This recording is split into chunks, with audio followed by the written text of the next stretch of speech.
Hello, alors aujourd'hui je fais suite à un post où j'abordais quelles sont les bonnes actions pour obtenir des clients, pour avoir des résultats dans notre activité. Alors comme chaque entrepreneur le sait, il y a deux éléments qui définissent en fait la réussite dans une activité. C'est d'une part faire les actions qui payent et la deuxième chose c'est le faire avec régularité, avec constance. Alors c'est très bien, mais comment est-ce qu'on peut savoir quelles sont les activités qui payent? Parce que si on est régulier sur des actions qui n'ont pas de résultat, et bien automatiquement ça va devenir très compliqué. Tout l'objectif ici, c'est de pouvoir clarifier quelles sont ces actions qui payent. Alors ce que je te propose, c'est que je vais te partager mon expérience et puis voilà, celle-là pourra peut-être t'inspirer. Alors en fait, quand j'ai commencé mon activité, clairement j'avais vraiment envie de bien faire. J'avais envie de réussir et pour ça, je m'inspirais de ceux qui semblaient avoir trouvé des méthodes qui avaient l'air de fonctionner. Alors du coup, j'ai testé leurs méthodes, j'ai testé leurs approches, je me suis inspirée un petit peu de tout ce qu'ils faisaient en me disant si ça a fonctionné pour eux, il n'y a pas de raison que ça fonctionne pas pour moi. Mais en fait très vite, je me suis aperçue que c'était pas si simple que ça. Parce que tout simplement, j'avais beau prendre des formations, des coachings, des accompagnements, je m'apercevais quand même qu'à la base, j'avais pas les codes.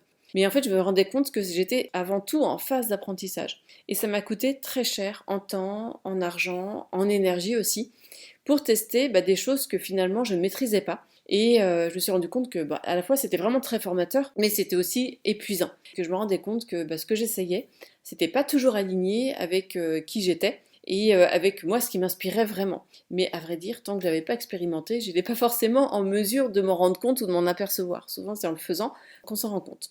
Et là, en fait, au bout du compte, je me rends compte que dans les métiers traditionnels, les chemins, clairement, ils sont plus tracés. Dans la vie classique sur le terrain, si tu veux devenir boulanger, notaire ou médecin, en fait, en gros, tu as un parcours d'études qui est déjà tracé. Il peut y avoir différents choix. On a quand même un cursus qui est là.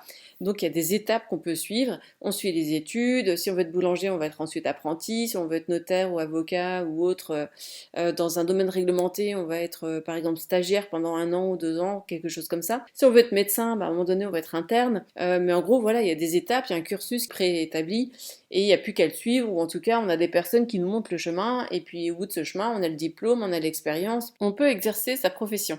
Sur le digital, clairement, c'est pas du tout ça. Sur le digital, on a différentes techniques, différentes méthodes, mais il n'y a pas un parcours qui est préétabli. C'est pour moi un laboratoire, il n'y a pas de chemin tracé, il n'y a pas de cadre préétabli. Alors ça peut donner l'impression d'une jungle où on est inondé d'informations. Souvent ces informations peuvent être aussi contradictoires. Et du coup, le résultat, c'est que j'avais du mal à savoir à qui me fier, à qui faire confiance, par quoi je dois commencer, quelles sont les actions que je dois mettre en œuvre pour réussir. J'avais une envie vraiment bouillonnante de développer mon activité et que ça fonctionne et d'avoir des clients et de pouvoir me consacrer à ma passion qui est d'accompagner. Mais il y a tout ce travail de marketing, de communication, de visibilité, et c'est là qu'en fait ça pose difficulté parce que on est inondé d'informations et on a aussi des personnes en face de nous qui ont un excellent marketing ou en tout cas un marketing impactant, mais on peut s'apercevoir que derrière la coquille elle peut être assez creuse, que ce qui délivre derrière n'est pas toujours à la hauteur des attendus ou que c'est difficile à implémenter soi-même.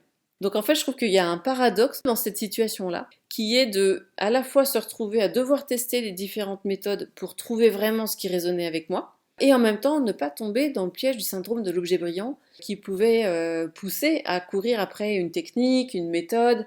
C'est dans ce dilemme-là en fait que je me suis retrouvée. Alors du coup, quand je te dis que j'ai essayé différentes méthodes, je vais te dire qu'est-ce que j'ai mis en place moi pour développer mon activité.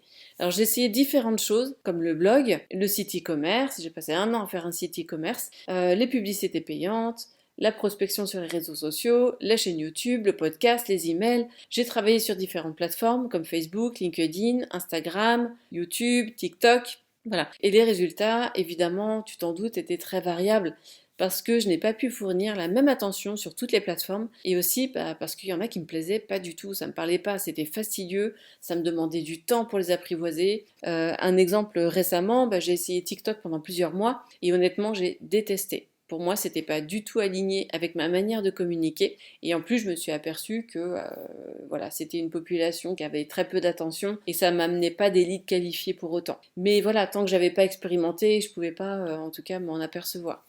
En revanche, j'ai vraiment eu beaucoup de plaisir à publier sur Facebook, sur LinkedIn, à réaliser mes vidéos aussi sur YouTube. Et voilà, donc ça m'a permis en fait, en testant différents outils et différentes plateformes, de savoir là où je me sentais bien et là où j'avais vraiment envie de poursuivre et où j'ai des résultats. Donc je me suis rendu compte que finalement toutes ces méthodes, elles sont bonnes en soi, elles fonctionnent toutes pour quelqu'un, mais elles ne sont pas toutes forcément alignées avec soi et elles ne fonctionneront pas toujours systématiquement pour soi aussi. Donc voilà par rapport à ces différentes expérimentations. Maintenant, à partir de toute cette expérience, comment est-ce que moi j'ai pu identifier quelles étaient les bonnes actions pour mon business? J'ai commencé par me poser ces questions. D'abord, quelle est mon expertise principale? Ensuite, qui est mon client principal? Et où est-ce qu'il se trouve? Où est-ce que je vais aller connecter avec lui? Et ensuite, quelle est la plateforme ou la méthode qui me semble maintenant la plus naturelle et inspirante pour communiquer, avec laquelle je me sens vraiment le plus à l'aise pour délivrer en fait mes contenus. Voilà. Donc ce que je te recommande, c'est dans un premier temps, identifie clairement ce dont toi tu as besoin. Si tu n'y parviens pas tout seul, surtout fais-toi aider pour pouvoir gagner en clarté. Parce que tant que tu ne sais pas exactement ce dont toi tu as besoin maintenant, tu vas mettre les choses dans le mauvais ordre et tu risques d'être attiré par le syndrome de l'objet brillant. Ensuite, le deuxième point, c'est simplifier au maximum ton processus. Moi, je suis assez partisane de la règle un positionnement, une offre et un ou deux canaux de communication maximum qui te plaisent. Et focalise-toi là-dessus, vraiment, donne toute ton énergie dessus et occulte le reste. Tu seras toujours tenté de voir d'autres actions. Tiens, si j'essayais ça, maintenant que je fais ça, tiens, je tenterais bien là-dessus, sur telle plateforme ou tel outil. Et en fait, la dispersion, elle commence là. Donc tant que tu réalises pas plusieurs milliers d'euros par mois avec un positionnement, une offre, un ou deux canaux de communication qui te conviennent, et c'est tout en fait. Voilà, vraiment tu focalises là-dessus et tu fais ton chiffre là-dessus. Sors du bruit ambiant pour t'éviter de suivre toutes les tendances. Voilà, reste concentré sur tes actions qui sont essentielles. C'est un vrai défi, hein. C'est pas facile de faire ça parce qu'on regarde régulièrement sur les réseaux ce qui se passe autour, on regarde ce que font aussi les confrères, les partenaires, les concurrents, etc. Et on a tendance à se laisser un petit peu happer et à se dire ah tiens ça a l'air de fonctionner pour lui si j'ai essayé ça. Et c'est ça qui devient dangereux quand on se laisse trop happer par ça. Et c'est là qu'on perd en fait la puissance de nos actions et du coup on perd des résultats. Voilà. Ensuite, observe ce qui résonne vraiment avec toi en termes de communication et optimise tes efforts vraiment sur ces axes. Voilà, ça rejoint ce que je te disais tout à l'heure. C'est hyper important de rester focus là-dessus. Et dernier point, priorise les actions qui ont de l'impact pour toi. Par exemple, les actions à impact, ça va être de construire une audience qui soit qualifiée avec un canal solide, d'accord, pour t'éviter de t'éparpiller. Donc ça, c'est important. Alors quand je te disais, choisis un ou deux canaux de communication, pourquoi? C'est parce qu'il peut y avoir un canal, par exemple, ça peut être Facebook pour aller chercher des personnes, des nouveaux contacts qu'ils ne connaissent pas. Et c'est là que tu passes en fait d'une relation froide à tiède. Tu peux aller jusqu'à la vente avec ce canal-là, mais tu peux avoir aussi envie d'avoir un canal où tu vas avoir des prospects qui sont plus qualifiés et à qui tu vas donner du contenu, avec qui tu vas entretenir une relation plus étroite et à qui tu vas pouvoir proposer tes offres d'une manière beaucoup plus régulière. Soit ça peut être sur la même plateforme, par exemple ça peut être ton profil Facebook pour attirer des leads froids, des prospects froids, et ensuite tu peux amener des personnes qui sont plus qualifiées vers un groupe Facebook que tu vas nourrir et entretenir.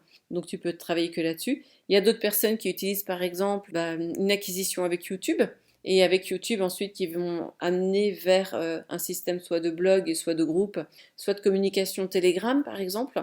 Il y a plusieurs personnes de plus en plus qui utilisent Telegram pour créer une communauté et une relation avec cette communauté beaucoup plus étroite, leur fournir du contenu régulièrement, leur proposer des offres. Voilà, donc tu vois qu'il y a deux niveaux. Il peut y avoir un canal vraiment acquisition de prospects et un canal pour amener davantage vers de la publication de contenu et vers de la vente. Voilà. Donc là-dessus, après, il y a une multitude de canaux. Ça peut être l'email, les réseaux sociaux, ça peut être YouTube. Il y a du Slack aussi, toutes les plateformes et les contenus qui existent. Donc tu vois maintenant qu'en fait tous les outils fonctionnent et ont leur utilité. Maintenant sélectionne ceux qui vont vraiment te parler et avec lesquels tu te sens à l'aise pour pouvoir communiquer. Il ne faut pas que le canal soit un frein pour toi. Il faut que ce soit vraiment motivant et que ça te permette de connecter le plus simplement possible avec ton audience. Maintenant, si je devais résumer les actions précises pour t'aider à avoir des clients, écoute, je te propose cette feuille de route que j'ai structurée pour t'aider justement à développer tes ventes et avoir des clients. D'abord, le premier point, c'est définir clairement ton positionnement et ton offre. Tu peux répondre à ces questions. Quel problème est-ce que tu résous? Quelle est la transformation que tu proposes à tes clients? Et assure-toi surtout que ton offre est irrésistible, qu'elle est simple à comprendre et qu'elle répond aux besoins spécifiques de ton client idéal. Ça, c'est hyper important. C'est la base, c'est le socle de ton activité. Ça ne sert à rien de passer à la visibilité, au tunnel de vente, à la pub, etc., à faire des communications si ça, c'est pas assuré. Parce qu'en fait, si ton offre est bancale, ton audience ne va pas acheter chez toi. Le deuxième point, c'est créer un canal d'acquisition principal. Donc comme je disais, c'est choisir un média qui te correspond. Ça va être Facebook, LinkedIn, YouTube, Instagram, etc. Voilà, la plateforme qui te correspond bien. Et ensuite, publie du contenu de valeur dessus régulièrement. La récurrence, la régularité, c'est très très important pour pouvoir augmenter ton audience. D'accord? Donc l'objectif de ces contenus, c'est d'éduquer ton audience, de lui inspirer confiance et de démontrer ton expertise. Voilà, donc ça, c'est pour ça que c'est important que tu choisis un canal qui te convient et dessus tu publies. Le troisième point, c'est tu mets en place un système pour engager ton audience. Donc tu peux leur poser des questions dans tes publications. C'est ce qui va aussi encourager les interactions, les personnes vont réagir, et là, ça va te permettre aussi d'interagir derrière avec eux. Tu peux aussi partager des témoignages, des études de cas, des transformations pour montrer que tu peux résoudre leurs problèmes. Et tu dois surtout utiliser des appels à l'action qui sont très clairs. Les appels à l'action, c'est des petits messages comme réserve un appel, télécharge mon guide, contacte-moi, réponds-moi en commentaire ou en MP, etc. Aide en fait ton audience à lever la main, à se manifester d'une certaine manière. Le quatrième point, développe surtout une stratégie de suivi. C'est pas tout de faire tout ça, mais si tu n'assures pas derrière une communication, un contact avec eux, ça sert à rien en fait. Donc, ce que je t'invite à faire, c'est de répondre aux commentaires, réponds aux messages privés de ton audience, relance les prospects qui ont montré un intérêt pour ton contenu ou pour tes offres, fais-le régulièrement, hein, même si ce sont des personnes qui ont répondu il y a 2 semaines, 3 semaines, un mois, 2 mois. Voilà, maintiens une communication, un lien, une relation en tout cas avec ces personnes. Et puis, organise régulièrement des appels découvertes pour qualifier tes prospects. Voilà, c'est un moyen pour toi en tout cas de générer des ventes. Et ensuite, le cinquième point, c'est analyse et optimise régulièrement tes actions. Quelles sont les publications qui obtiennent le plus d'engagement? Tu peux regarder régulièrement tous les mois celles qui ont le plus d'engagement.